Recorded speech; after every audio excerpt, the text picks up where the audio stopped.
Buat teman-teman yang akan atau mungkin sudah pernah berangkat haji, pasti ada satu pertanyaan yang sering banget muncul. Gimana sih sebetulnya aturan denda atau dam itu?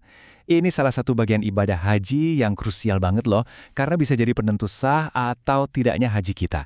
Nah, hari ini kita akan bedah tuntas aturannya biar nggak ada lagi keraguan. Nah, ini dia pertanyaan pamungkasnya, apalagi buat kita jemaah dari Indonesia. Damnya ini bisa nggak sih dibayar di kampung halaman aja? Kan kayaknya lebih bermanfaat ya kalau dagingnya bisa dibagikan ke tetangga sekitar yang lebih butuh. Pertanyaan ini masuk akal banget. Tapi, jawabannya ternyata nggak sesederhana itu. Yuk kita cari tahu bareng-bareng. Oke, sebelum kita melangkah lebih jauh, ada satu prinsip dasar yang harus kita pegang erat-erat. Dalam hukum Islam, semua aturan itu dasarnya bukan dari logika menurut kita mana yang paling bermanfaat. Bukan, dasarnya adalah dalil, yaitu petunjuk yang jelas dari Al-Quran dan Sunnah. Jadi, pertanyaannya bukan mana yang lebih baik, tapi apa sih yang sebetulnya diperintahkan? Oke, kita mulai dari yang paling fundamental dulu ya. Apa sih sebenarnya yang dimaksud dengan dam itu? Dam itu, dalam bahasa Arab, secara harfiah artinya darah.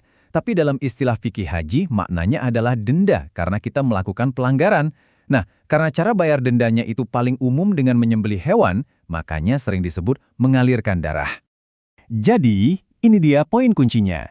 Jawaban untuk pertanyaan, boleh nggak bayar dam di luar Mekah? Itu ternyata tergantung.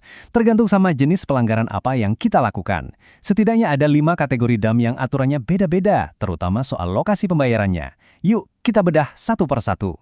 Tipe yang pertama ini adalah jenis dam yang paling umum, yang hampir pasti dilakukan oleh jemaah haji internasional, terutama kita dari Indonesia, yaitu dam karena melaksanakan haji tamatu. Ini adalah cara berhaji di mana kita umroh dulu, selesai, baru mulai prosesi haji. Ada juga haji kiran, yang niat haji dan umrohnya digabung. Nah, untuk kedua jenis haji ini, aturannya sangat jelas dan tegas. Penyembelihan hewan damnya itu wajib hukumnya dilakukan di tanah haram, yaitu di Mekah dan sekitarnya. Nggak bisa ditawar, nggak bisa dilakukan di tempat lain, apalagi di negara asal. Ini sudah ada dalilnya yang kuat dan sesuai dengan contoh dari Rasulullah. Lanjut ke tipe kedua. Ini adalah dam yang dikenakan karena kita meninggalkan salah satu kewajiban haji. Contohnya apa? Macam-macam. Misalnya, nggak berihram dari mikot yang sudah ditentukan, nggak mabit atau menginap di Muzdalifah atau Mina, atau nggak melempar jumroh. Ini semua adalah rukun-rukun wajib dalam manasik haji. Dan sama seperti tipe yang pertama, kalau seseorang meninggalkan salah satu dari kewajiban ini, dendanya adalah menyembelih hewan. Dan ingat, baik proses penyembelihan maupun distribusi dagingnya untuk fakir miskin, semuanya wajib dilakukan di Tanah Suci Mekah. Sekarang kita masuk ke kategori yang paling sering terjadi, dan biasanya nggak disengaja, yaitu melanggar larangan-larangan saat sedang berihram. Contohnya, nggak sengaja pakai wewangian, atau refleks potong kuku, atau pelanggaran lainnya. Terus dendanya gimana? Nah, disinilah letak kemudahannya. Untuk pelanggaran jenis ini, syariat Islam memberikan 3 pilihan. Kita bisa pilih salah satu. Opsi pertama, menyembelih seekor hewan. Kalau dirasa nggak mampu, bisa diganti dengan puasa selama 3 hari. Atau opsi ketiga, memberi makan 6 orang miskin. Nah, ini dia bagian yang ditunggu-tunggu. Khusus untuk dam, karena melanggar larangan ihram, dendanya itu boleh dibayarkan di mana saja. Mau di Mekah? Silahkan. Mau nanti setelah pulang di Indonesia? Juga boleh. Ini ada dasarnya loh, dari kisah salah satu sahabat Nabi yang diberikan keringanan. Jadi ini adalah pengecualian pertama yang penting. Kategori keempat ini adalah sebuah kondisi khusus yang disebut ihsar.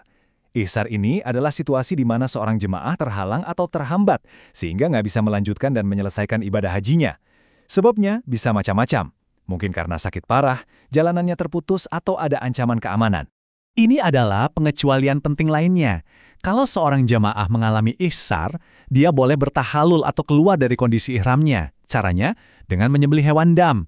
Dan penyembelihannya ini bisa dilakukan persis di lokasi dia terhalang. Nggak harus di Mekah. Ini mencontoh kejadian yang pernah dialami Rasulullah di Hudaybiyah. Oke, tipe yang terakhir ini cukup spesifik ya, yaitu larangan untuk berburu hewan darat di wilayah tanah haram ketika kita sedang dalam kondisi berihram. Ini adalah salah satu cara kita menghormati kesucian kota Mekah. Untuk pelanggaran yang satu ini, aturannya kembali ketat. Denda karena berburu adalah menyembelih hewan yang sepadan, dan itu wajib, kudu, mesti dilaksanakan, dan dagingnya dibagikan hanya kepada kaum miskin di tanah haram Mekah. Nggak bisa di tempat lain. Baik, setelah kita lewati kelima jenisnya, sekarang waktunya kita tarik kesimpulan biar kita semua dapat jawaban akhirnya yang jelas dan gamblang. Jadi, inilah rangkuman jawabannya. Mayoritas jenis dam, seperti dam untuk haji tamatu dan kiran, dam karena meninggalkan kewajiban haji, dan dam karena berburu, ketiganya wajib hukumnya dibayar di Mekah. Tapi, ada dua pengecualian penting. Kalau Anda melanggar larangan ihram, atau Anda terhalang atau mengalami isar, maka dendanya boleh dibayarkan di luar Mekah, termasuk di negara asal kita. Jelas ya perbedaannya?